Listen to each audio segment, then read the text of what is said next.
Hey, sports friends and motherfuckers alike. It's the Greg Medford Show here in Phoenix, Arizona. I'm Greg, your wacky host for the day.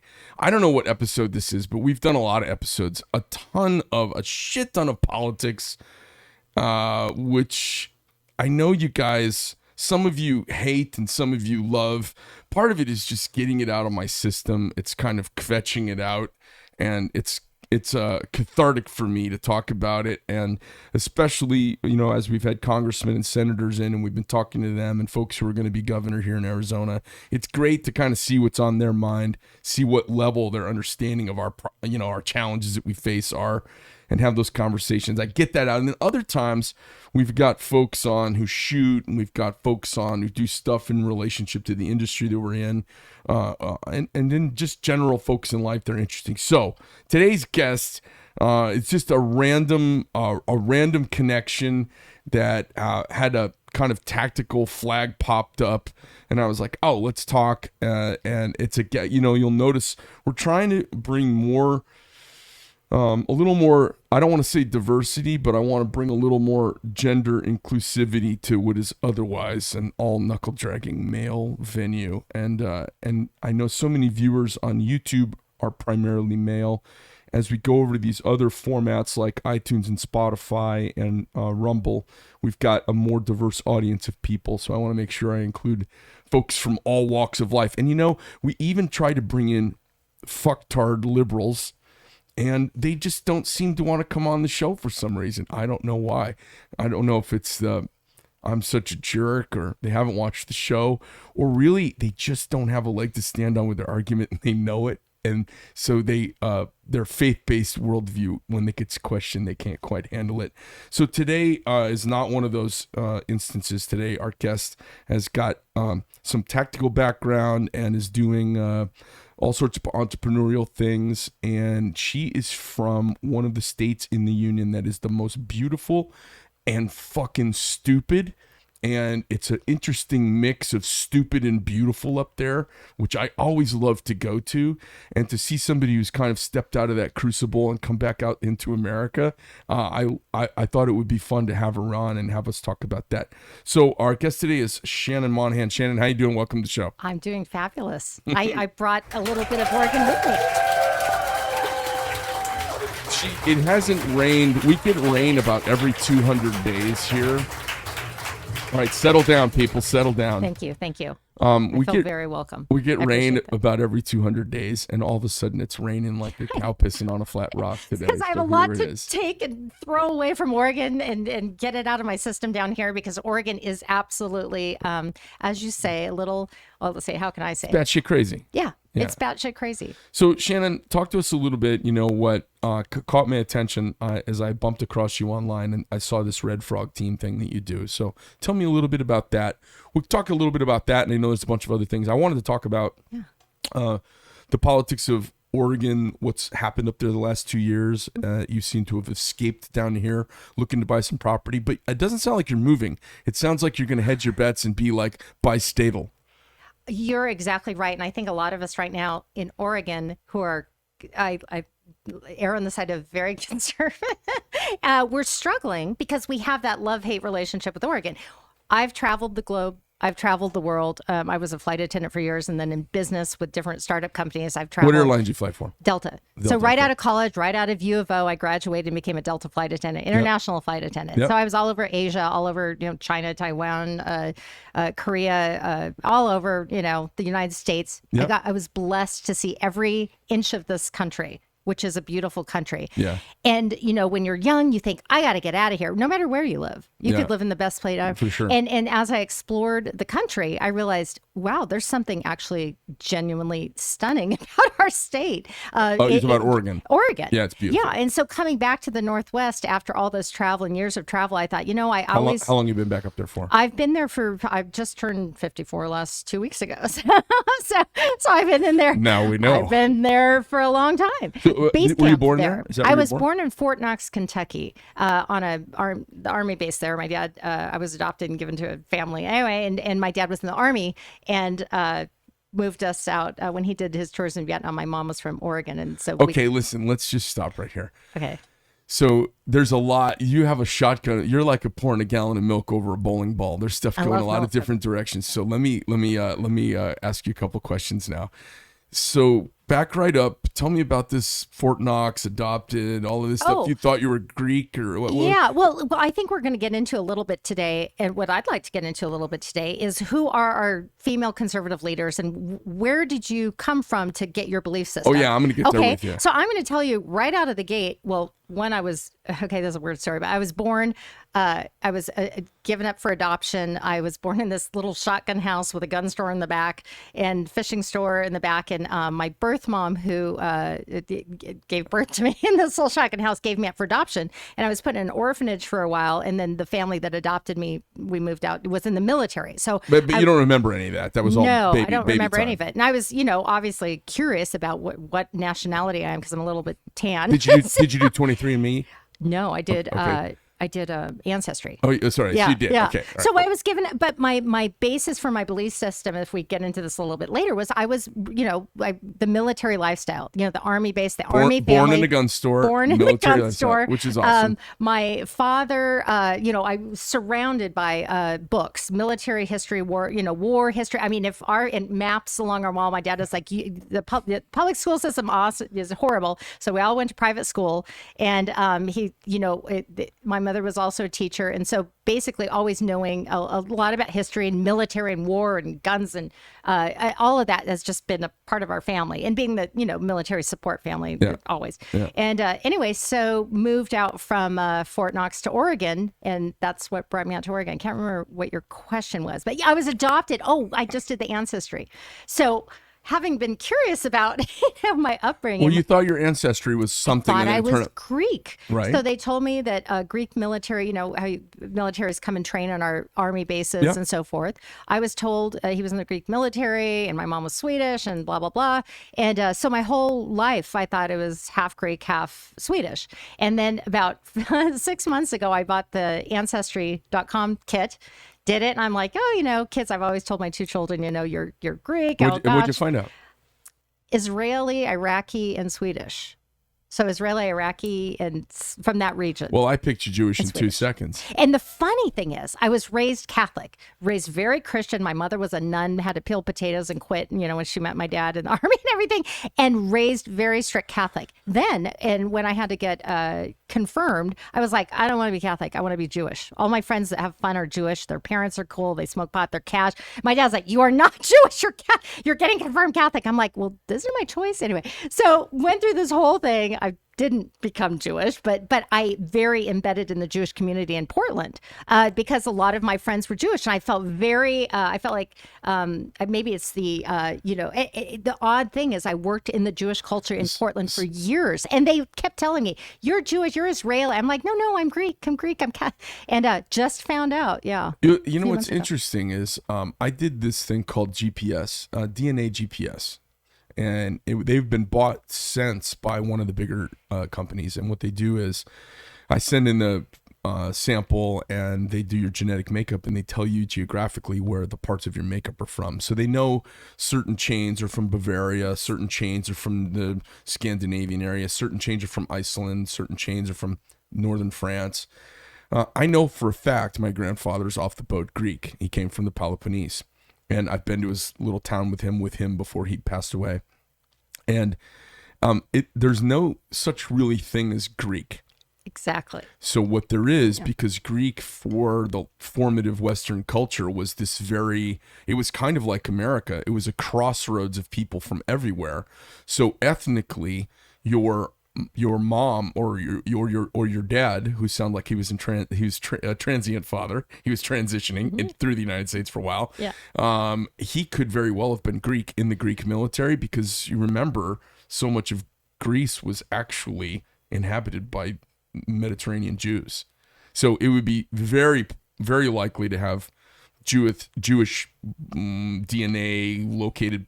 That whole swath of ethnicity goes all the way into Greece. What's funny about that? So my grandfather was from the Peloponnese, which was settled by these Ice Age Siberians. So his lineage is Siberian. So I know for a fact, I've been to his town, a long time Greek family. His last name's Nikotopoulos. Wow. Yeah, and it's Siberian. And then the whole rest of my lineage is almost completely Icelandic Viking. Oh. And then, like, really specifically, they're like, no, not Norwegian, not here, not there, not there, Icelandic Viking. Oh, interesting. Which was bizarre. Like, Isn't it more than 50%. And I have a lily white, hold my dad up to the sun, you can count his ribs, white dad. Wow. And my mom down the aisle here is, she's got dark hair and olive complexion. And, that's so interesting. And that's well, they're actually very similar. Yeah, it's kind of bizarre. The Swedish and the Greek. Yeah. He was in the Greek military and he had 9 siblings. So I'm trying, anyway, very hard, but they match, people to connect with. And and my entire life, I have absolutely nothing on that dad side. So there was a couple of people that matched up and I found them, and they're kind of a little bit younger than me and look just like me, but I think their uncle or something, or he's my anyway, they can't figure anything out either because they were given up for adoption. So they're brother and sister, and the only 2 people I've been able to find so far on that platform. So awesome. I didn't do any of the ones where they connect you to anybody. Mine was where is your blood from? Okay. It was just kind of interesting. And then that company got bought up. There was a big consolidation in that home genetic thing there. So you found out all this crazy stuff. So what's odd about that is I grew up in kind of Paradise Valley area, which is a very big concentration of Jews. And my best friends when I was growing up were Jews. And it's funny, I connect more with Jews ethnically in a lot of ways. They dance in circles just like Greeks. There's all sorts of things about them. Yeah. So, and they are, and so much of people out west don't identify ethnically at all. Correct. And they still identify ethnically. So I was raised Greek Orthodox and around the church. So I had this deep kind of ethnic connection to all of these ethnic looking people. And they seem like Jews. I missed that. My family was an Irish Catholic, very, very Catholic, very military. Dad was in the military, mom had been a nun. So imagine the excitement in our family. It's very. Wait a minute. Your mom had been a nun? Oh, she, raised Catholic in Portland, wanted to be a nun, went into it and they made her peel potatoes. She quit after, a few weeks and then became a teacher, went over to Germany, met my dad in the military in Germany, but very strict Catholic family. So when my Jew friends came along in Portland, which are fans, I was like, you're my people, and I was very involved heavily in that community. And it's just interesting. And but I also thought it was Greek Orthodox. So I had good friends in the Greek Orthodox community. And I want to be in that community because it is that vibe, that tribe, that feeling of energy that they have that was a little different than my upbringing. Yeah. So tribe to me is a little bit of a thing because I think I'm always trying to find my tribe, and I think in this tactical world you were talking about how there's a bit of a tribe. Let's back up. Let me back up here. So you got in, you were flying around and doing all this, and then did you settle down in Portland at some point? When did you stop flying around?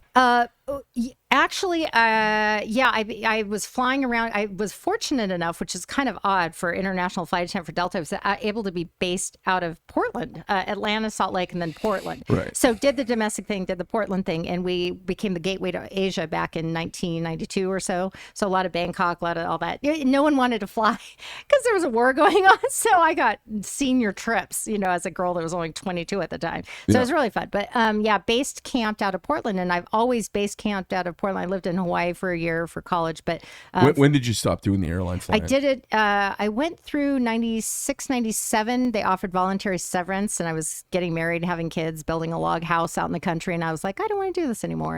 And I was able to get free travel for another 5 years for my family if you left Delta, and so I was like, oh, I'll do that. And so you left in 96. So I left in 96. And 96, 7. 96, 97.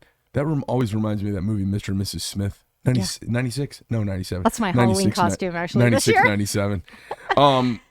And so did you get into shooting then? I mean, obviously that's 25 years ago. I definitely did around that time because we were building a log house out on 77 acres in Corbett on the Sandy River. And so it was a situation where my in-laws had a property in a log house and guns loaded everywhere. And they owned a metal fabrication company. Okay. So with living out there's a metal fabrication company I was working at a little bit, and home with the kids most of the time out on this property. Vulnerable. How many kids you have? 2. And how old are they now? Now they're 24 and 25. What do they do? My daughter's in Bend at going to college in Oregon, and my son is down in California modeling and flipping cars.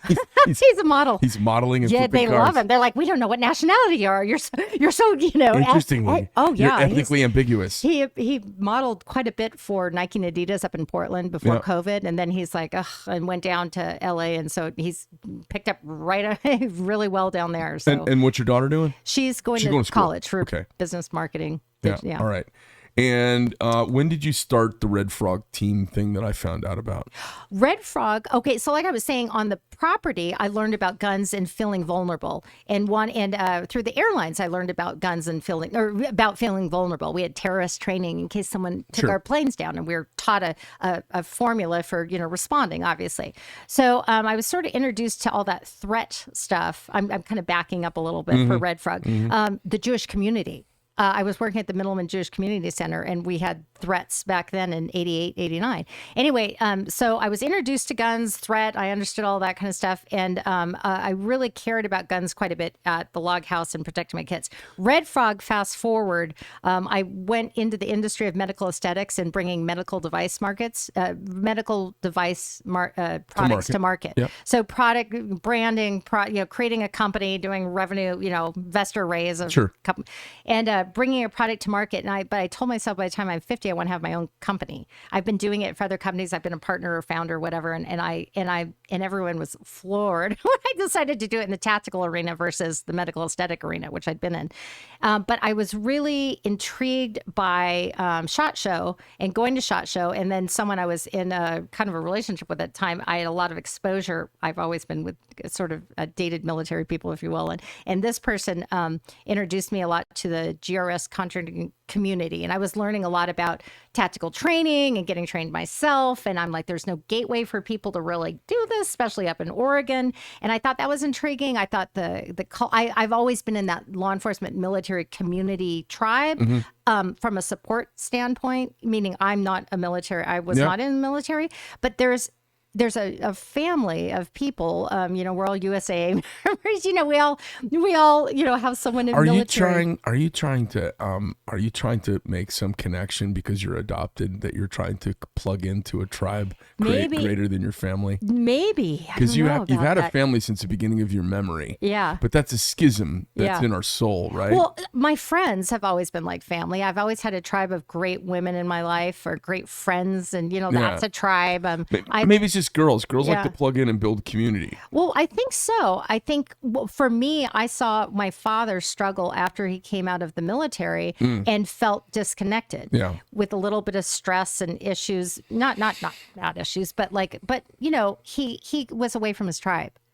And I felt for him tremendously. And I saw him light up when he'd go travel around the country to visit men he'd been in the military with. Yeah, they re-entry into the civilian world, if you've spent a long time in the military, even a short time, it's pretty challenging for most people. Yeah, and he'd been in Norwich. He went to Norwich. He was always military, everything. And so that was just in him connecting with that tribe. So as I came across this kind of environment in 2014, there was all those active shootings happening. It was the Newtown, the horror every week. You're turning on the news, and I'm like, and everyone's like, let's just ban guns, all that BS. And I'm like, well, no, why don't we look at threat assessments? Let's go from being a... You could say bullshit here. It's okay. It was bullshit because people weren't taking it. I'm like, okay, whine about guns, people. You don't even know what you're talking about, half of you up in where I'm at, up in Portland. But let's do something about it. What could I do about that? And so I kind of went back to the days of Delta Airlines when I was flying, and we're doing threat Threat training. assessment training, yeah. And so, I mean, when you're prepared, you're not scared. And when you're confident and you have a plan, you're empowered and you're not, you don't fuss about that. So I think at that time when we were looking at doing threat assessments, I worked with some Catholic schools and an insurance company, and we were going to do threat assessments for the properties up there. And that was the first idea kind of for Red Frog to be a threat assessment company. But up in Portland, it seemed like no one wanted to be fear-mongered. They didn't want, they'd have cameras. That's all we need. We have cameras. We don't need to talk about active shooters and guns and all that. You're scaring us, even though it was going on and on in the news. Yeah. But from that culture, built a brand that was more of a tactical brand and was going very well on Instagram, just from us going out shooting with some hardcore people. When are we talking about? How long ago? 2015. Okay. 14, 15. Okay. And then 16, I actually decided to leave the medical. I was going to do another medical device and decide, no, I'm going to do a brand with a product, being the shirts, the flat, all of that tactical stuff, and create that tribe in Oregon. Because in Oregon, it was very hard to connect with other gun-loving people and conservatives. And I thought this, and military. Because everyone up there is black ops, so their neighbors don't know. Yeah, it's very interesting. And so I thought, well, this is going to be interesting. All my friends can't stand guns and everyone's so liberal, but I'm going to do this. And I think this will be interesting to find the people come out of the woodwork that are of like mind. And sure enough, with the brand, the Instagram, the training, we were doing more for marketing purposes. So running it out of ranges, ranges borrowed and private ranges. And then we built a range out on a cannabis farm because these people wanted security. And so they let us run our classes and train law enforcement, military there, and kind of the Wild West out there. It was, our instructors are primary contractor dudes, and very safe, a wonderful operation. We got sort of vetted by the biggest gun club. We're in Oregon. Portland, the kind of outside of Portland. So running it in Elmira for a while, which is near Eugene. Okay. And that was fantastic. A lot of our pictures are there. And then people would drive 2.5 hours. And I'm like, oh my God, these guys get up on a Saturday, because guys can never come out and shoot. These were intermediate tactical rifle, pistol, and a little bit of vehicle mobility classes. But they have to get up on a Saturday. Their wife's like, when are you going to be back? They'd get in a car, drive all the way down to our range, do 8-hour day at the time. We were doing like 300 to 500 round classes, 8 hours, and then drive all the way back. So then we moved up to Molalla, scrapped around, and someone in law enforcement had some property out, oddly enough, in a cannabis farm out in Molalla, and we literally built a range out there. Is this the second cannabis farm, or this is the first one? You said cannabis farm, a gun range with a cannabis farm. Yeah, that's the one you're talking about. That's the one I'm talking about. All right. And so you didn't have two gun ranges on two cannabis farms. No, we had a gun range on a private property that we were using that people would drive to. And then I needed it to be closer to Portland because people coming out on a Saturday was tricky. So we built this one in Molalla, which is not too far outside of Portland. Okay. On a cannabis farm. We call it the farm. It was like literally you're standing in cow poop, It was awesome. It was a great time to hone in our craft of having our own range and build the berms and really have our own setup going on. And I tried to knock on the doors of the gun clubs around Portland, but they were, expensive. They didn't want to give us the time or the bay or blah, blah, blah. And, strict. And I figured, they don't want us because we were running guns up and a little bit, wild but very safe, obviously. And so then the biggest gun club in Portland, Tri-County Gun Club, I'm not supposed to say that, they can't be promoted, but very large gun club kind of secret shopped us and saw how we were running the operation, and they were kind of happy it was a female run operation because they dealt with a lot of other training companies. They're like, no, we like that you're here, you're this, and this is going to work with our personality types here, and became basically rolled out the red carpet for a 200-acre. They have 43 bays and ranges. And are you allowed to say the name of that range? No, I'm not actually. It's in Sherwood, and it's the biggest gun club in Sherwood. Why are you not allowed to say the name of the range? I don't know. Well, I don't care now, I guess. Tri-County Gun Club. They're nonprofit, and they're like, don't ever promote us. Just call it the Red Frog Range. I'm like, well, okay. That's great. This is such a, it's a stunning place. It's a nonprofit private gun club. in Oregon. And you're doing some training at it. And they want to remain low profile. Yeah. And we're not they're not supposed to be marketed or whatever. But they were lovely, treated us like gold, rode out the red carpet, and we ran. And that was interesting to get an introduction into the civilian market and the gamers and the hunters. So everyone had come to our classes before. The male shooter was a, found us on Instagram, wanted to jump out of a helicopter, showed them the lifted truck, and you didn't know if they were in contracting or what, but they're just a realtor, this and that. And they were like, no, I want to learn how to shoot. But knew a little bit about tactical training. It's tactical fanboys. And then once we got to the gun club, I'm like, and I only knew kind of tactical. And so once we got to the gun club, we had more gamers, hunters, people that had no City tactical. Folks. Yeah. $22,000 worth of guns, a lot of money, these men, you know, but nothing. They're like, I don't know what to do with it in my house if someone breaks in. And my wife, I don't want her to have a gun. I'll give her, I'll give her a revolver or something, but that's about it. And so it was this whole different client. So that was really in this very strict gun club. We couldn't run muzzle up. You couldn't, break. Kids literally could not do any of that. So we changed a little bit of our stuff there. But I learned a lot about what's the gap between people having tactical firearms and having not the tactical training. Right. And the landscape has obviously changed. And y'all down here know a lot more than, Well, I mean, we're gun crazy down here. You're gun crazy down here. In Oregon, they are not. And there's really nowhere to shoot. It's very difficult. Well, it's funny. When I run back east, it's the same thing. I am by no means a proficient regular shooter anymore. And when I shoot back east, everyone's like, oh my God, that guy must shoot all the time. And when I was in boot camp, it was the same thing. Like, oh, he's from Arizona. Those guys don't know how to shoot. Yeah. Because we did know how to shoot. Because most places, it's not as gun friendly as it is here. Right. Most places have one range and it's far away. I've got 4 ranges I can choose to go from at any time out to 1,000 yards, all within 25 minutes of me. Right. And that's not normal almost anywhere. No, except maybe not Texas. Portland. So from the, it's funny, folks from the lib states, they think, they're programmed to think if everyone's got guns, Babylon's burning and, all hell breaks loose. Then they show up down here to golf and do their conferences and they buy their second home down here because they love it. It's fantastic. And at any given moment, I remember my cousin came down. We were going through a pre-deployment sniper school and, we showed up with our rifles at one of my businesses I had years ago. And he's like, hey, I don't feel comfortable leaving my rifle out here in the truck. And I just left my rifle like in the bed of the truck. I didn't care. And he's like, oh, I want to bring it in. I said, okay, bring it in, man. So he says, I don't want to freak out any of your customers. I go, it's not going to freak anybody out. And so I said, hey, come here. So we poked the head inside and I had a martial arts school. There was a kids class going on. There was a bunch of moms sitting out front. I said, is anybody offended by pistols or any rifles coming through the building? And the women all laughed and 2 of them pulled out pistols. Yeah.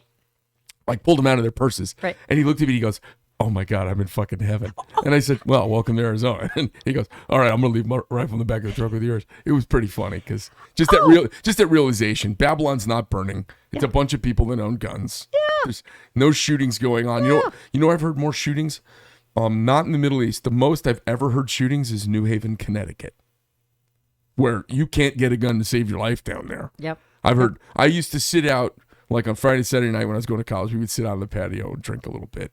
And you would hear gunfire every Friday and Saturday night, always. So tell me a little bit about this. So you got the Red Frog training. Is it Red Frog Team? Is that what you call it? Red Frog Team. You call it RFT? Are you guys? It's just mostly Red Frog, but Red Frog Team was available for the .com. So okay. It's a team concept. It's bringing people together on the range, camaraderie. But I was just going to comment on what you just said. I went to a medical aesthetic clinic when I was in Arizona, and the women all started pulling out their guns when they found out what I did. It's the same. Yeah. And I'm just like, oh, so refreshing. Yeah, no. But yeah, in Oregon, it's a different vibe. I tell people all the time, I'm like, welcome back to America because it's so free. And I find, it's funny. I've had a couple of female guests in. We sponsor a couple of female shooters. And one of the things I find, I always like getting people from out of the state whenever they're here, especially if they're libs or their wife's pretty lib or kind of like, I love to get her come out to the range. Oh, you guys can stay at my house. I'm gonna host you guys up. You're gonna love it. Nice. But we got to shoot. Yeah. And they're like, I love getting libs. I love taking them to shoot, and they're all scared and they're very apprehensive, and I know how to do it in a really gentle way. And then I see the transformation most of the time. They shoot. You could see them initially. Their shoulders are up, and they almost have a skeptical look on their face. And I'm talking about the wives and the gals. And then you see them shoot a couple times and they see this instant like hole on the target. They see this instant like, oh, I aimed okay, that worked. And they say, yeah, girls make better shooters initially because they are humble and they take the instruction. Guys all think they know how to shoot from video games. So just line this up, try this out, relax, put your shoulders down. Next thing you know, you see them leaning forward. They got their knees bent athletically. They're shooting. You see the smile popping up on their face, and they're shaking. They got their adrenaline going a little bit. I love seeing that transformation from really what is a position of fear. I think shooting is the great patriot tool, not for shooting someone else, for shooting your own fear. Because what I see, especially with women, is I see them wake up. Because women are at a disadvantage physically in every way, shape, or form, and they're advantaged in every other way in this country. And still, half or more of all women have a weak victim mentality, and they vote that way. Praise God. So what you just said is basically fundamentally what I decided is so important to come off of what I learned from training the intermediate to the advanced shooter in the men's training of tactical, which is that female who's actually the soft target. So who more is a soft target than the female? And that fear that they have, I think you're correct. I think that strength transcends into the political landscape too, and their thinking and their weak-mindedness.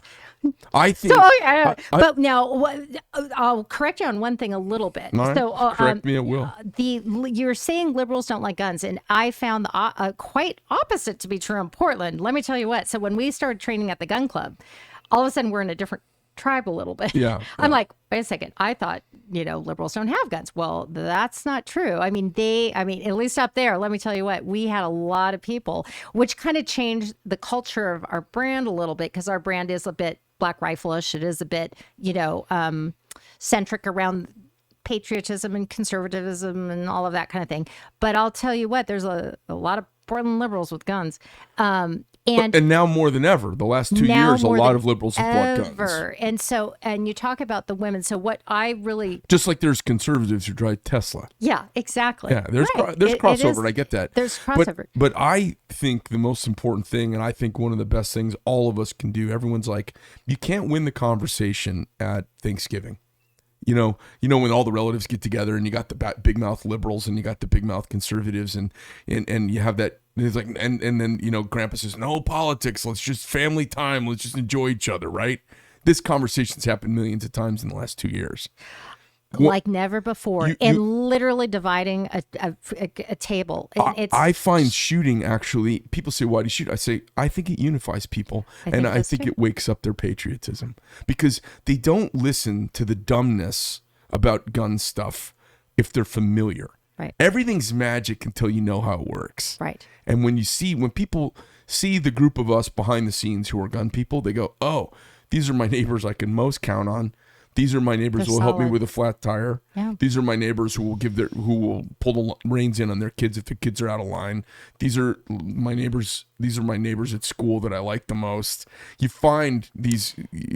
I love getting liberals to shoot. I love it. And with Red Frog, it's about celebrating patriotism via tactical training, celebrating 2A and celebrating patriotism. Now, what does that mean? You decide. I'm not saying you're left or right. And what I found in Oregon, running this the conservatives were coming out of the woodwork to support us, but also it was kind of softening and making more unifying people who maybe don't believe but will listen more, because you are teaching them, you are kind, you are extending a hand, and you're celebrating in camaraderie together in a very obviously brand that's a bit more patriotic conservative. But the women has been my focus the last 2 years. So COVID hits, we can't run classes, there's no ammo, everyone's freaking out in Portland. I was even doxxed by Antifa. I mean, let me tell you what, if it went off the walls and it looked off the walls on, TV with the media coverage of Portland, it really has changed. The city has changed, and I don't think it's going to change the other way. And Antifa was blowing it up every night downtown for 100 nights. I mean, it was crazy. Anyway, they doxed me and came after me for a bunch of crazy reasons. And, they're anti anybody who might be this, that, or the other. And from that experience, I almost shut down. But instead I was like, no, I'm going to focus on what I can do a little more quietly. We can't gather. We have to wear masks. There's not a lot of ammo. The women. And so Red Frog has always been a little bit more advanced, intermediate centric, but reaching out to those women, I've trained a lot of women, but not really blown up that program. And it's a very satisfying thing training women, like you said, because they're the true soft target, empowering them with confidence and then entering into the conversation. So how do you change people's views? I think preaching to the choir gets kind of old, and I'm much more challenged when I can change someone by leading by example. So I have a lot of female friends in business, people I've known a lot that are very liberal in Oregon, and I'm like, well, I'm not going to, you can't argue with them. You can't win, but you can certainly conduct yourself in a manner that's decent and respectable and leading and educating and being kind. And from that example, as a strong female in tactical, which is not a typical female arena, I think that's my way of leading by example. And then also bringing the platform of Instagram and the platforms now that we can kind of show our tribe and our community also lets people in to see, wow, these are great people. It's a camaraderie and around patriotism and gun and education is super neat people. Gun education is the Trojan horse of America, though. And it's why we have to stick up for more than almost anything else. And here, I'll tell you why. Because it's a Trojan horse because you can't beat someone's wrong-headedness. Because if you have most liberals, like I was educated in Massachusetts, Connecticut, and Pennsylvania. I know the liberal mind. I know liberal arguments, and I know them well. I know them better than most of them because they've been cloistered away in these bubbles so long they haven't had to defend themselves. So most of them have a game of apery. They ape what they heard from a professor say. Parrot, yeah. They're going to mimic, parrot. So they repeat. They repeat, but what they repeat are assertions, not arguments. Correct. So they don't actually have much game. They just say, "I have this crazy worldview, and it's right." Right. Well, they don't know John Stuart Mills, the founder of modern liberalism. They don't know John Locke, the self-determinist Scottish sociopolitical philosopher of the 18th century. They don't know any of that. They have no grounded argument in anything. They basically repeat whatever gurgled up out of Don Lemon and Anderson Cooper's mouth. And so I think that one of the best ways to attack them, other than forcing them to read Thomas Aquinas, for God's sake, is take them shooting. Because what happens is they believe that bullshit because fundamentally they're kind of afraid. Yeah. And scaredy cats will believe whatever you tell them. When you empower people, freedom is this wonderful virus. And it's hard for people who've been free to go back. You don't meet a lot of former conservatives. Like, I became a liberal. That almost never happens. You have your head up your ass for the first couple decades of your life, most people. And then as you wake up, you see your money taken from you. You see how hard you work. You try to get your family ahead and you start converting over. There's a reason why you mature into wisdom. So we can't beat this. We can't beat wrong-headedness because it's a form of crazy. It's a cognitive dissonance. It's a delusion. So you can't fuck somebody up. What you can do is you can fix their core that allowed that to happen. And I think shooting is mental therapy. And I know it sounds crazy, but I've been on this hitch for a few years. If you get people to taste empowerment, power, the personal responsibility, accountability that goes along with firearms training, it's hard for them to stay liberal, and they start becoming moderate. Correct. And they start asking questions. Yep. And they're like, and this and that. And if they hear the news, they won't go, I'm just going to call the police because they kind of know better. Right. Like there's a bunch of practical, experiential, and then there's the internal stuff that happens in your system. And I'm particularly rankled right now at women in this country for how they voted in the last election. It was not blacks. Blacks as a group have monolithically voted for liberals, and they've been lied to, and they've been race baited and programmed into it, and they've been voting against their own self-interest for 100 years. And blacks are leaving that monolithic block, right? I'm not mad at Hispanics. Hispanics are, as they raise their economic station, they start voting pretty conservative. I'm mad at women in this country right now because They've got every benefit afforded to any person at any time on this planet's history, and they voted because they don't like a guy, stuff that he says on tape. They voted for a moron who's going to send their sons to war, and it pisses me off. It pisses you off. It pisses me off 10 times that, because I'm a woman and that's my people, and I look around. That's your tribe. That's my tribe. Oh God, here we go. Yeah, but it's true. So I'm like trying to be calm because, yelling, shoving stuff, right. facts, all this stuff doesn't work. Doesn't work. Me wearing my Trump flag Shooting and shirt. works. Shooting works. And leading by example and speaking out. For sure. So being brave. So I feel like running my own company in a male dominant industry. I've worked with Trump men my whole life, and that's why I'm confident enough to run a company in a tactical training male-centric industry, because I was forged by men like Trump, in the sense that I've been at the table with wolves and I know how to navigate them just as well as I know how to, challenge them. Yeah. So I'm not scared. And I'm also not scared of guns. And so I feel like for females in what you're talking about, I think what's missing for those women and why they're staying like that is because there aren't a lot of strong front-leading women to guide them through what they're scared of, whether that's Trump or the politics or firearms. There's more and more. There's more and more, which is what I love. Like, I like seeing you out doing this. Some of the gals we sponsor and have had as guests on the show. I like to bring in women who are empowered and they're leading other women. I tell you, this gal that I interviewed a couple podcasts ago, she's gonna do like shooting till noon and then do your nails afterwards, which I think is fantastic, because it's like, all right, your nails are going to be all, you're going to ding your nails up. Someone's going to split a nail. And then we're all going to do our nails after we shoot and tactical up in the morning. I thought it was perfect. And apparently she's really good at it. And she's got all these women she's marketing to. Yeah. Well, I think it's the best thing ever. Yeah. Because it's not just conservative women. No, you're getting, I get them. Yeah. Women have a very, very high propensity for being left of center. And after divorce, they go lefter. So I want to snag all of them we can, get them feeling strong, independent, empowered, shooting guns, and then they won't be so reactive to like, oh yes, let's just give more money to the government. The government's going to save me and make me better. What I think women are waking up to in the last 2 years, after seeing the active shootings happening in the schools, after seeing kind of what's going on in our cities, defunding police conversation, all this craziness, they're like, oh my God, I might have to be my own hero. Right. And what I want women to understand is absolutely you can be your own hero. I think the women that have come to our classes, the Red Frog women classes particularly, are women, even knowing our websites kind of looks badass and all the classes we do are. You might have to call them pink frogs. We're not pink frogs, no. No, see, this is where I kind of, okay, I'm going to say, okay, I'm going to disagree with you again a little bit. Is everybody assumes that if you're a woman and you're in tactical, that means just paint it pink and that means that's you.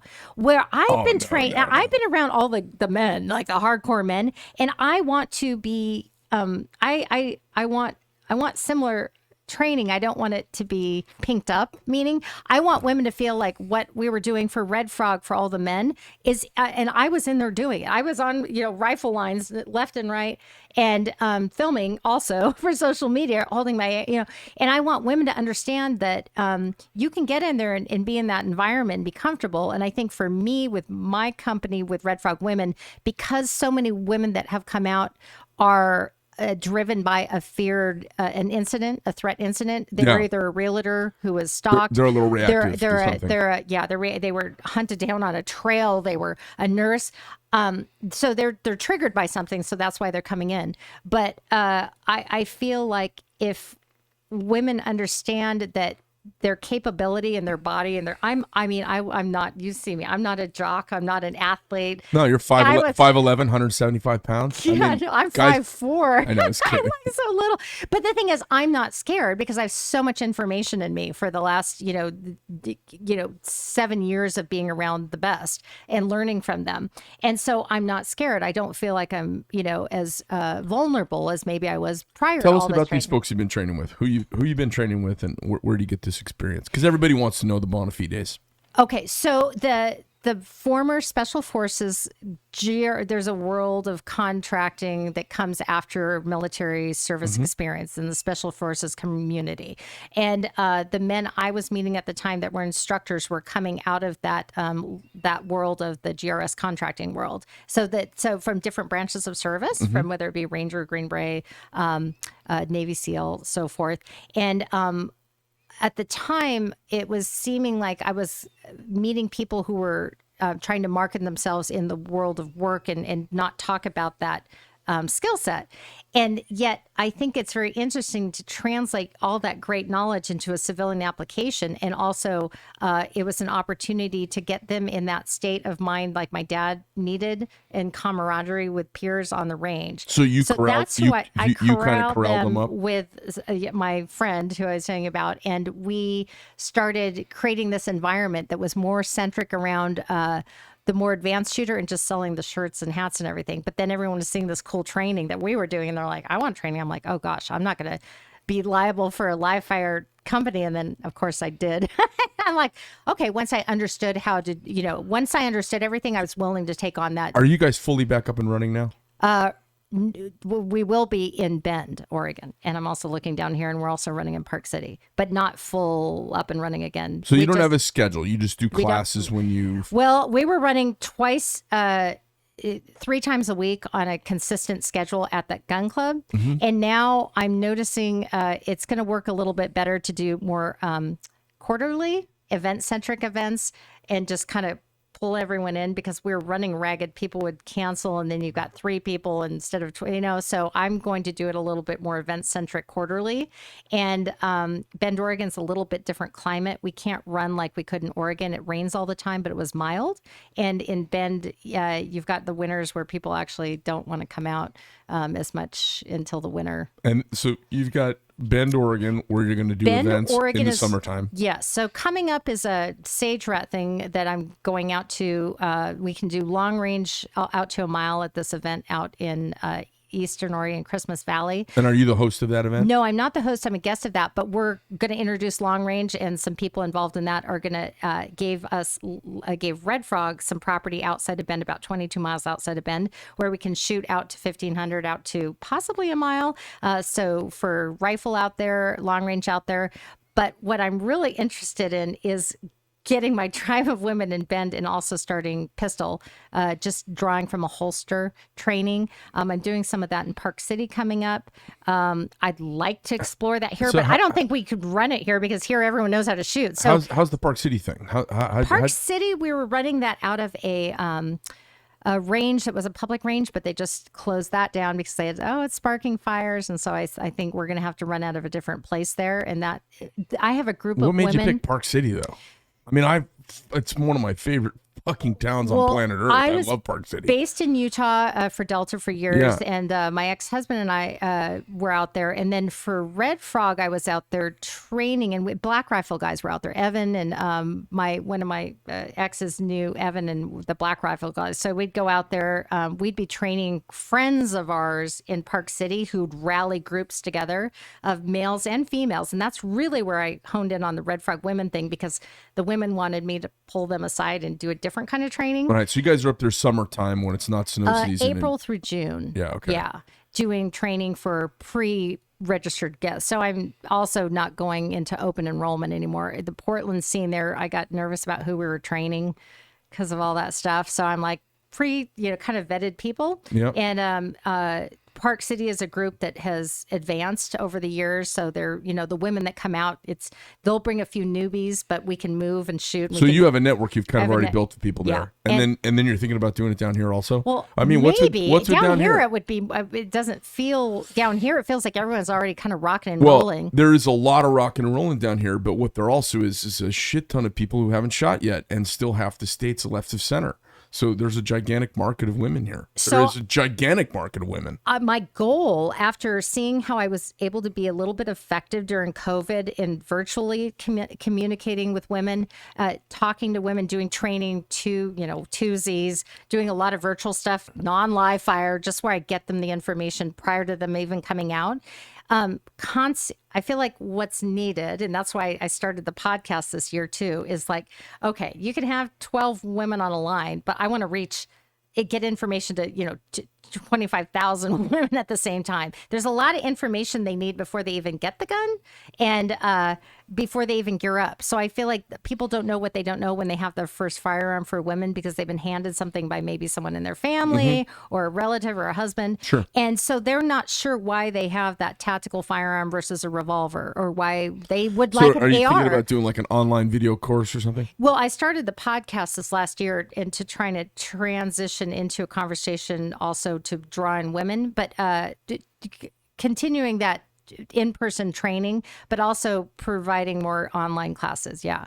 Videos and stuff. And right now we do have I did a thing that's situational awareness and mindset video series, but not the tactical training, obviously. But I'd like to get a lot of information out there that I'm going to say it like this, concierges women into tactical. Because I feel like right now you need to get them before they walk into the gun store and they're approached by the guy behind the gun counter giving them advice. I want to talk to them before they walk in the gun store so they know why they're picking out what they're picking out.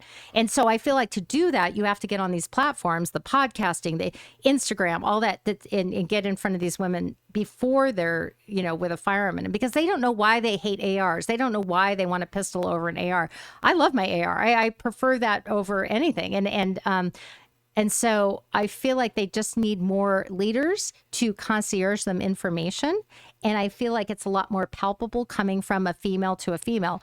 Do you have that put together yet? Or is that just kind of conceptual? No, it's all put together. I'm doing exactly this. So here's not pinking it. I'm doing the exact same thing I've just done for all the hundreds of men that have trained for us. But I'm doing it for the women. I think the marketing is different. So the pinking up of it. The pinking is the marketing. The pinking is the marketing. All the pink thing is there's concierging into it, the messaging. The pink thing is just a flag that says, hey, this is for women. That's all the pink thing is. Yeah. It's not really like carry a pink gun, for God's sake. Although one of the most successful female trainers I know, she blings the shit out of everything. She's like, because I want girls to feel comfortable. Oh, and I'm not against that at all. I'm just saying that I want, I guess you don't what want I'm saying, pink condescension. I don't want to dummy down. Okay, so I just jumped into this tactical world on an intermediate level and ran with it. And again, I'm not a huge, exceptional athletic, this, that, and the other. And I feel like women feel like they can't respond to a threat, that you'd have to let the man do it. And I think there's a lot of things, if they understood how to use an AR, positions, moving and shooting, drawing from a holster, they were tactically trained, they would be, they'd be kind of okay, and they'd be comfortable, but there's not a lot of doorways into that conversation. They go out with a man and it's either a positive experience or a negative experience. Yeah. More often than not, it's negative. Yeah. So how do they get someone to grab them and talk to them about it? Well, there's all these wonderful ladies, starting these companies and doing this, and I think that's wonderful. I think where I want to live also is in the same way I marketed to the men, but now do it to the women with a different version of the same product. So it's this. It's kind of like law enforcement and military training. So we would train civilians, we'd train law enforcement, and we'd train military. Well, at the end of the day, it's fundamentals. Fundamentals over and over and over again in the beginning, whether you're doing it, whoever it is and wherever they're coming from, sure. You market it a little different, but they got on the line and someone's not standing correctly and they're not drawing from the holster. You can go and it's the fundamentals over and over and over and over again at those different levels. Right. And so again, coming into women, I think it's just the environment that is intimidating to them. Well, I think there's a big market for women training, but for me, where I see the big value add is in their initial, you're talking about it a little bit and I hear you poking at it from a bunch of different directions, but there is a chasm a person has to cross between their car and buying their first gun. And they still have a couple more big leaps to make. And most people quit before they get to the first. Women more so. Yeah. But even dudes, your typical dude, who's not a gun person, who just maybe moved here from Illinois, they'll maybe go into a gun store because it's like almost like going into an adult bookstore. Like, oh, let's look around here, see what this is. And then the guys are all tack the beard, tack the gear, all everyone's carrying a pistol, and it's just number one intimidator environment. That's what with Red Frog we kind of when I started doing. You guys got rid of all that. Well, no, we stayed. What we all noticed is when I started being on the videos online, the beginner man started coming out. It wasn't those just crazy, what you called them, the people that, the hardcore dudes that followed us, because I want to be named. Oh, tactical fanboys. All of a sudden, they're like, they see Shannon. Oh, I'm on the leg. And I was going through all the rifle classes, just like the guys on the line. And then all of a sudden, we started getting that guy you're talking about. Because I'm, and I have tremendous respect for our instructors because they treated me well and kept me right in the center. So that they didn't marginalize you. They never marginalized me. And that made me very confident. I don't feel like these other women. Okay, like in the Snow movie where the mom puts on all the snow clothes for the little boy. Yep. It's a Wonderful Christmas or whatever the one movie with the little boy. Yeah, and he walks out looking like a marshmallow. Yeah. Oh no, a Christmas Story. Christmas Story. Yeah. Okay, so and the mom's like, put it's scarf. And the kid walks out looking like this. I can't tell you how many times I've been to a shooting range. The men show up with a woman and stands there, and it's like he's dressing her like a baby, and not empowering her instead of empowering her. Yeah. And so I feel like, and it's no dig on. I'm so happy so many men do try and train. We started running couples classes, and that turned into just a nightmare because the woman wanted to shoot the man. She's like, "Oh my God, stop talking! Let the instructors teach." And so that stress is just magnified. And so I found, like probably these other women instructors you've talked to, that if you take that out of the equation, you let the women be competitive amongst themselves. Yeah. So then you get these beginner women out there who are shaking and crying. But let me tell you what, when she sees another woman down the road that's not acting like that, then she's a little embarrassed. And she's like, oh, but if there's a man around, they can act a little more like, oh my gosh, I'm a woman. But when it's woman to woman, all of a sudden you're like, you see a woman that's tinier than you, positioning, doing all this stuff. Then I've noticed the women, especially in Park City. Sure. I noticed the women kind of going, okay, yeah, I don't want to be that I'm girl. I'm going to woman up. Yeah, I'm not going to be but girly. you get the man, you got to get the man out of the equation on that. Well, we've known this for a long time. As we've had all girls schools and boys schools. It wasn't to keep boys and girls away from each other. Girls schools a benefit to girls because girls will have a tendency to not raise their hand as much when there's boys in the room. That cross. I wasn't in that room, but I know. But it's the law of big numbers. It's the law of big numbers, right? Right. If you out of 100, you make it 7 who are going to be bold and raise their hand, and the other 93 will fade into the woodwork. Right. Girls' schools have allowed women, and I heard this argument because I was next to women's colleges. Yeah, I went to all girls school. Yeah, and it allowed women to flourish and not have to deal with that male component. And you see that, of course, that's in the firearms world the same way. I see this other thing that goes on. Out of 100 dudes, how many of them are comfy to go jump into a gun store? Maybe the answer is 65.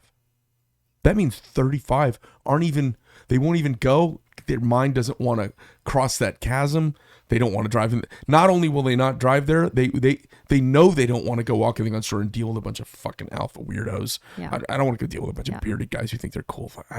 I'm not into that. Right. And so they go golf or go do something else. And I'm not making fun of golf. And then where to train. I think there's no confidence in where they're going to get trained. Well, that's the next thing. So there's this, each level is clearing people out of the way. So just getting in the parking lot to buy a gun. The barrier to entry is insane. A third of people just would never even contemplate it. Right. For a variety of reasons. Mental blocks, political views, and fear. Yeah. And I would argue that men go out and buy the guns, shoot hundreds of rounds down range before taking a single formal training class, if they even ever take a single formal training class. Women will do the opposite. They'll take every kind of informational education anyone will give them. That box is sitting taped up, still packaged. The plastic is still on. They don't have a holster for 4 years in their house before they even touch the gun. But men are at least the ones that do finally get that gun. They'll go out and go bang, bang, bang, bang, bang, bang. They think they all. And when I'd vet guys to take our classes, they give me I could tell they were usually, my question is like, no, tell me what your formal training has been prior to Red Frog. And they'll be like, oh, hundreds of boxes. I shoot out in the woods, hundreds of boxes, thousands of rounds. I'm like, okay, let me ask the question again. Frank and I shooting bottles. Let me ask the question again. what is your formal training been and by what training company? Zero. Women, however, will absolutely, no ego, and they absolutely want to get as much information as they can before they enter in. When I first started marketing our classes, I'd walk into every gun store around the Portland area, and I'd walk in, I'd have these gorgeous, sexy flyers and all this, stuff, and I wanted to meet the manager to see if I could leave them at the counter. Well, before I got there, I'd stand around waiting for some gun guy to help me, and they thought I wanted to buy guns, so I'd let them sell me a gun, not tell them who I was. And 9 times out of 10, they would gear me toward, well, honey, you're little and you need this little revolver, and this is why you need a revolver. And I go, what about like a Glock or something? Well, yeah, and telling me all this stuff. And then I'd be like, and then I'd show them my flyer, and then I would say, could I talk to the manager about leaving the flyers for my company here? And they'd be like, oh. And I'm like, I actually believe a woman should start with a 9mm and this, that, and the other, and move on to, and it's just interesting because I realized, how incredibly effective these guys are. That's their first introduction into a gun and a woman, and it's not actually where they need to come from.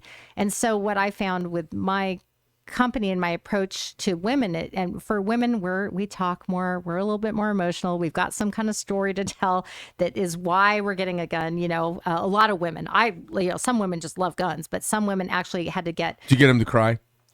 Oh my God, they cry, they shake, they're falling apart. By the end, they're like, honey, link to me, and they're shooting and walking and moving and shooting. You with need the guy that shirt. You need to it. make up the shirt. Then there's no crying and shooting. There's no crying and shooting. Well, they show up.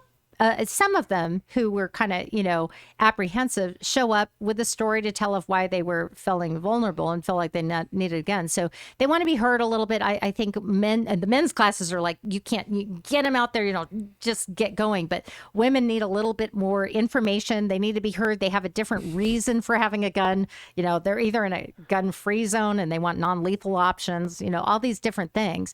It's a little more complicated. So talk to me now. You've got that's why I think this is a great platform, podcasting. So you've got your training up in Oregon. You've got some training going on in Park City, which is going to be event centric. It won't be as like daily routine. It's right now, everything people have to call, and they have to have a minimum group size. So what was happening is people are like onesie. Are you doing corporate events? No, not yet. No. Right now, we're honestly. What's the biggest group you can handle right now? Well, it depends on the range, and probably 22 lines of 11 or something would be a huge group. But and I need 4 instructors or something. But and then we typically do 8 to 10 to 12 at the most on a line for a men's tactical rifle intermediate. My combat medic instructor was saying he'd like to do about 22 for a combat medicine class because it's indoor, and if we move, shoot, and communicate, and go outdoor, but. I'm trying to get my bearings with ranges. After having left the gun club, it's a different dynamic now, and there's a lot more opportunity. And like you're saying, everybody's different. I'm noticing that every region's different. I know kind of what Park City wants. Bend, I'm trying to figure out. I feel like Bend needs tactical rifle. There's nothing, you can't go out and really, there's no tactical rifle classes. There's a lot of CHL, and a lot of people doing long range on their own. What are you trying to do down here in Arizona? I'm just trying to look at property and understand Arizona a little better. Everyone in Oregon is, if we want to get into politics a little bit, everyone in Oregon is looking out, the conservatives who realize it's not going to change or in Portland are looking to buy property in other states where they're more comfortable and find their tribe. The tribe has changed in Portland, and it's disenchanting. And I fear there's people who want this environment to continue. Environment meaning a new kind of downtown that we're seeing in our big cities around the country. It's a little dirtier. I wouldn't say a more aggressive homeless. Oregon, Portland used to be cute homeless. I mean, Portland's always had this kind of weird vibe and artsy vibe. It's an incredible foodie city. And we had homeless, but it wasn't what we have now, which is aggressive drug addicts that are violent, and crime has gone up. And so I think the people who are recognizing that, like you said, it's hard to change mindset, that it might just continue to vote in the same direction. I think a lot of people who don't want this kind of city that's taking over some of our major are trying to find states, and everybody's like Arizona, and Idaho and Texas. And so I came down here to kind of just scout out areas I'd like to buy something in. All right, so you're not actively looking to spread business down here. But the business, yeah, absolutely. But the Okay. business is going to change a little bit more product centric. So going back to the patriotic tactical gear and finding better manufacturing here and all that kind of stuff. So I'm a product girl by my past, Yep. and so I want to bring after COVID that terrified me for gathering to shut down your whole company to brick and mortar to be in one location. So I really actually want to expand upon. We just stayed open. Well, yeah, I know. You don't have Kate Brown yelling at you, you know. No. What we have going on there. Poor- Your neighbors that poor ready thing- to throw poor you thing, under she the needs bus. she could do it a good case of.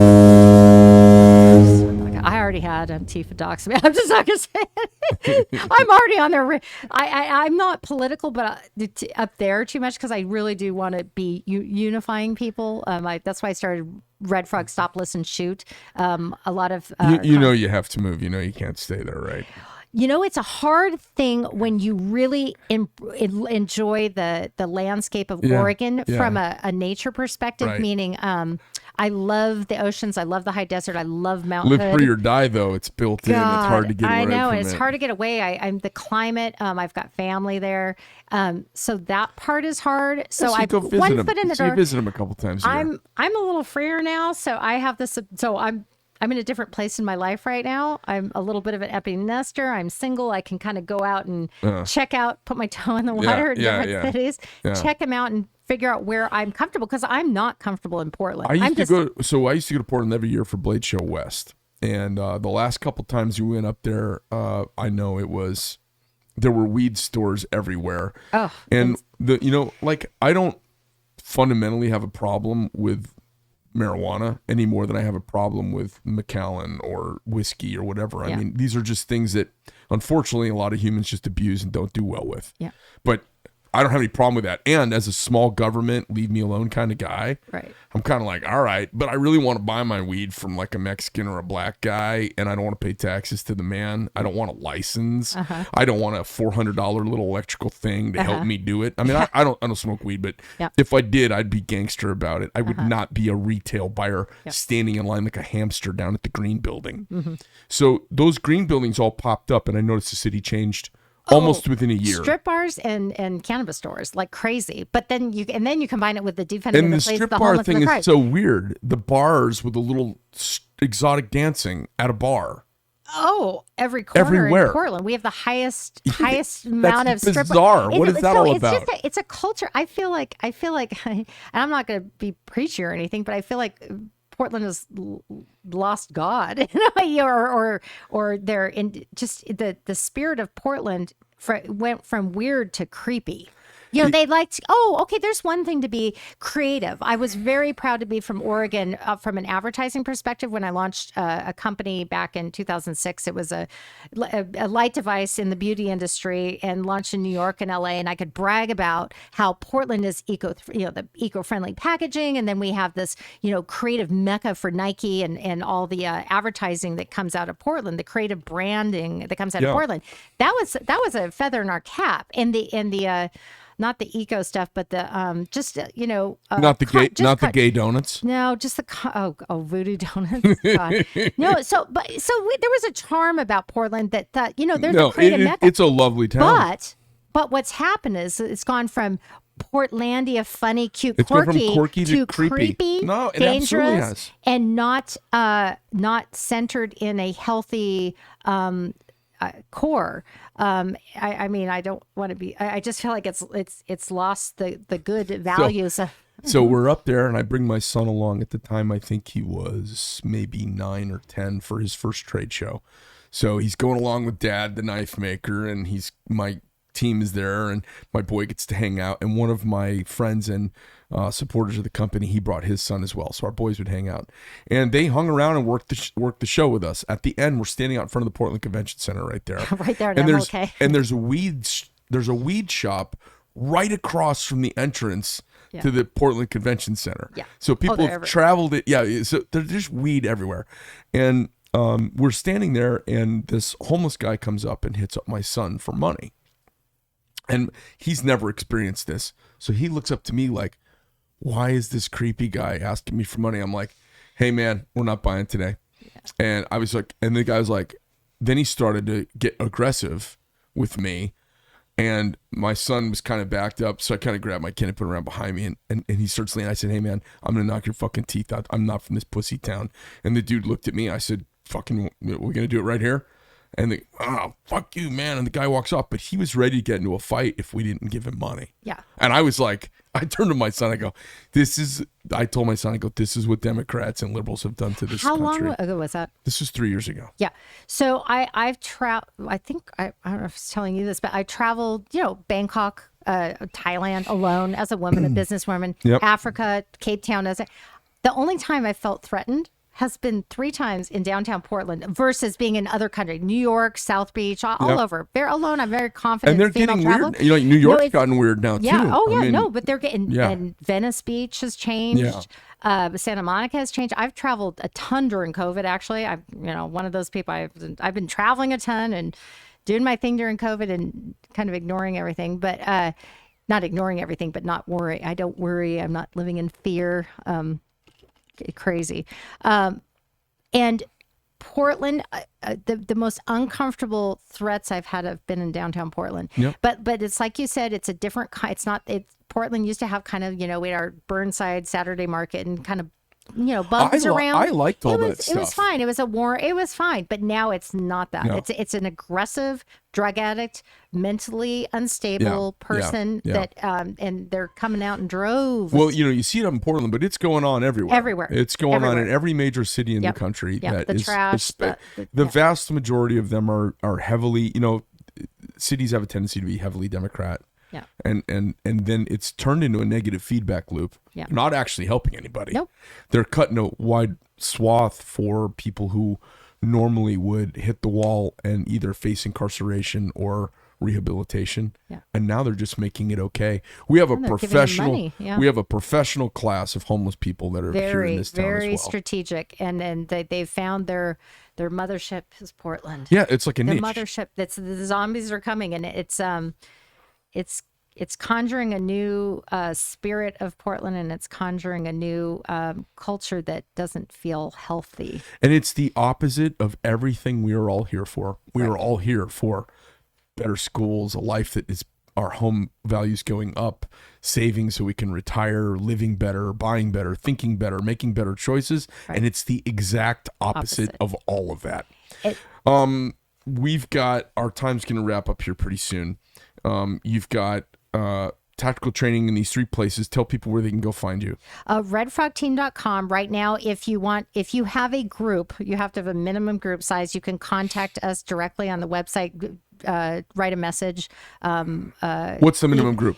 Minimum group would be 6 to 10 to 12, All right. something like that. And who shows Something- up there to do the training? Who are the teachers? Right now, it would be what depends on the class people want, but it would be. Let's say 10 women want to get together and do a pistol familiarization class in Scottsdale. It'd be myself leading it, and then I'd have some support people. Okay. Preferably women. Preferably women. That's another thing I came down here for. Is that what you're mostly focusing on now? Is women shooting? It goes depending on who's calling and wants a private class. It's been COVID, so it's kind of, there's been some specialty training going on, and I'll just kind of connect a trainer with that group that needs a certain Aim for kind the of mask. training. Just aim for the mask. Aim for the mask. Oh my gosh. And so, but what I'd like to focus on is the women. Okay. So I keep getting distracted with all this other stuff, and I'm excited to kind of stay on that little So now path right now. your So thing right Park now is City women is and women. training. Yeah. Okay. So I'm doing something in Park City. If there's Okay. people in the Utah area want to understand about and get onto that program, that'd be great. There's women I'm bringing together in Bend. So I'm trying to create 2 tribes that are back out practicing. I think women are a little different than men. I feel like men want to go up the ladder of, advancing. Women kind of want to get the basics down, and then they want to kind of come together and do training just kind of casually and just to stay fresh and connect socially. Shooting book club. Yeah, shooting drinking club in my case. We really? like to go drinking after. You were talking about she likes to do nails after. We like to go shoot. They only want to shoot 150 rounds at the most. Yeah. Men want to shoot 300 rounds. Those classes are So 300 rounds. So the girls want to shoot and then go cocktail Go afterwards. cocktail after. Yeah. It sounds And pretty only for awesome. like an hour and a half to. Now, if they're a beginner, I spend a tremendous amount of time with I beginners. feel like It's a different deal with a beginner. I female. feel like there's a niche where you could get I feel like there's like a singles niche there that you could do. That would be spectacular. My friend and I were just talking You just about have that. have the guy go do the guy's thing, have the girl do the girl's thing, and then you all meet up for cocktails singles. afterwards. So, I think there is That'd be a hysterical. market for singles meeting other single. Dating is Call it plinking and drinking. clinking and drinking. No, plinking. Like Plinking and drinking. Yeah. Oh, yeah. That would be the Plinking and shirt. drinking. Plinking and drinking. There you go. I just look at you're welcome. You can have that. Well, people are trying to find their tribe, and I think even in the dating world now, people are. I mean, it used to not be an issue. You're having trouble with your family. You're having trouble with friends. I think also people are having an interesting time finding people that just believe the same thing. You are a tribe hunter, so that would be perfect. Tribe hunter. Yeah, you're I looking think for I am. tribe I like tribe. because you've mentioned it a bunch of times, I know. and it seems like it's been a theme for you. It is a theme, Yeah. and I think our world is really interesting right now, and you're filtering your tribe right now a little bit. I've been. I don't know if you've had people in your life. Not by my choice, but I have people in my life who won't talk to me because I did a cute little Trump post with a cowboy hat one time, and they're like calling me, losing their mind, and I'm like, okay, why are you losing your mind? You don't know. I'm not even divisive in my post. You don't know much about me, but you see the flag when you come up. I basically got talked off the ledge from putting a 50-foot banner across the front of the building that says "Fuck Joe Biden." Yeah. So I was on the Trump train a year before. When he announced, the day he announced, I said, "I think he's going to win." Oh, came down And the elevator. Yeah. And the thing is, it has cost me friends whose wives won't let their husbands associate with me because of how awful. Right. But in our lifetime, have you ever seen this behavior? Never seen. Have you anything ever like it. seen it where people actually, people I've gotten jobs for, people I've done, work for, helped them. No. Literally me starting to post guns. So that's why I kind of stepped back from being in the front of the company, because I got so much shaming from my peers in Portland about the guns. I leaned into it. Now I'm leaning into it. Yeah. Trump, though, the second he came out escalator, I'm like, he's going to win. I was a Trump supporter. The second that man put his hat in the ring, I'm like, this is the guy. And so, that was worse than the gun thing. So people That's have way worse than the gun disowned thing. me. Oh yeah. And I'm like, oh my gosh, okay, I would never do that to you. I embrace everyone. We train everyone. Right. I would never, but if that's what you need. So I guess my theme is tribe, because I do think people are trying to make sense of all of this craziness going on in today's landscape. Yeah. And they need to find a little bit of peace. And I think you find peace when you're around your tribe, and you can make sense of, maybe believe a little the same. But I like learning from people who don't believe. I'm not afraid to be around people who don't believe what I believe. And I enjoy a challenge. I think the big thing is that we've had a really interesting symbiosis between a populace that has yielded a bit of our rights to a ruling class, an elected ruling class. We have a ruling class that's been on the take forever, and we've had a free and independent press that has always been willing to put the magnifying glass on everybody, and that magnifying glass has gone away. Yeah. So what we have now is we have a press that is very much a propaganda arm for one faction of the political environment. And now the Republic is in danger because the information flow is in danger. When we know what's going on, the Republic's great.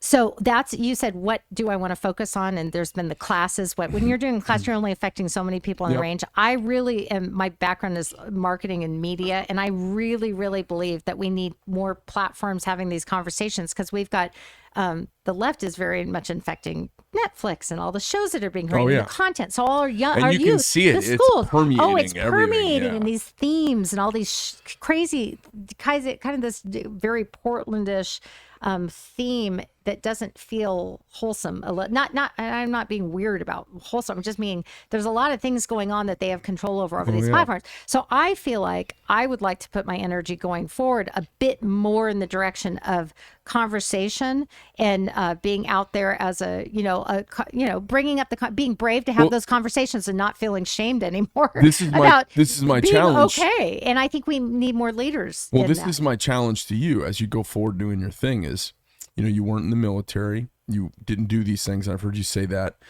but the new Minuteman, the new citizen soldier, is the person speaking the truth out loud.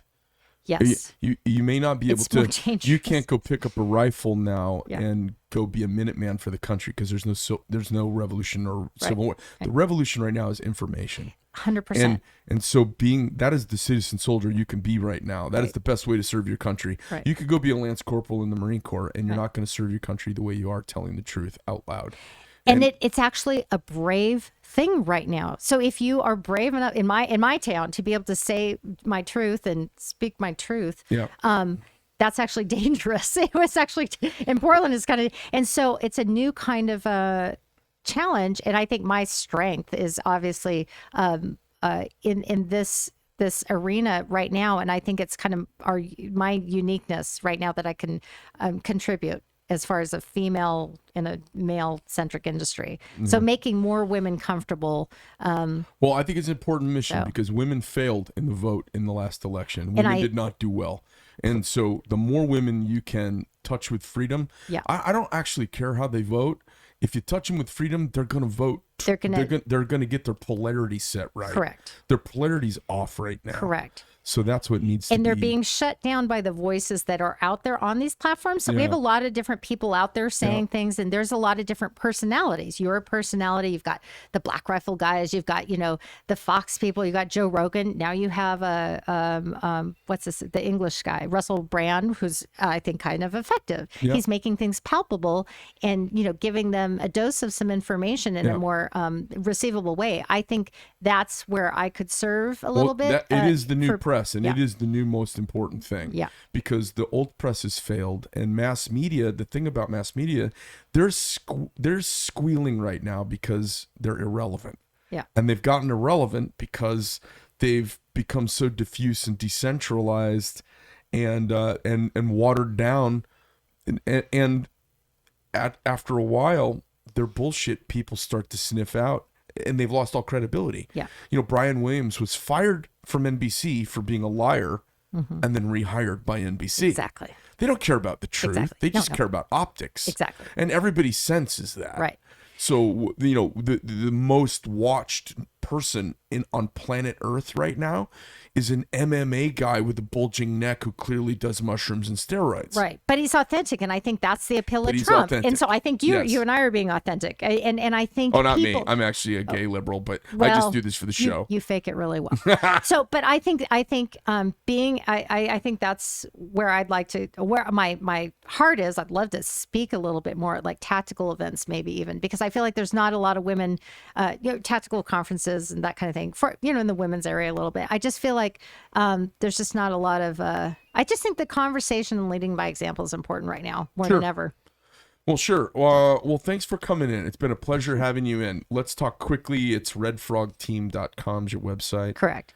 Instagram is red_frog_team_. And Red Frog Women is a new page centric a little bit more towards content that, is female centric. And do you have classes that are on the schedule that people can sign up for, or is it all...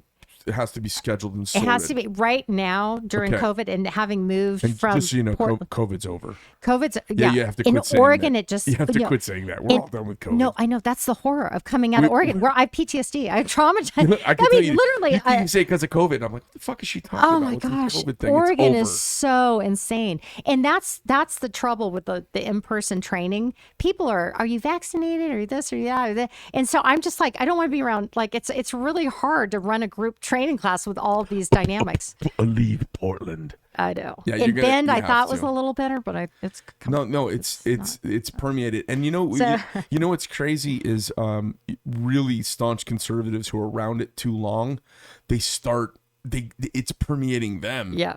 And they got the same kind of crazy going on. You just see people driving by themselves in their car with their fucking mask on. Oh God, not me. Oh yeah. I'm like, oh my God. No, it's not permeating me. Perfect targets. It's hard to run an in-person company. Yeah. With gathering when you're dealing with something that can turn on and off overnight. Well, it's good for so you. It's not a good model. It's good for you to go out to America. There are 33 states that are still pretty Exactly. American. You should need to go to those. Exactly.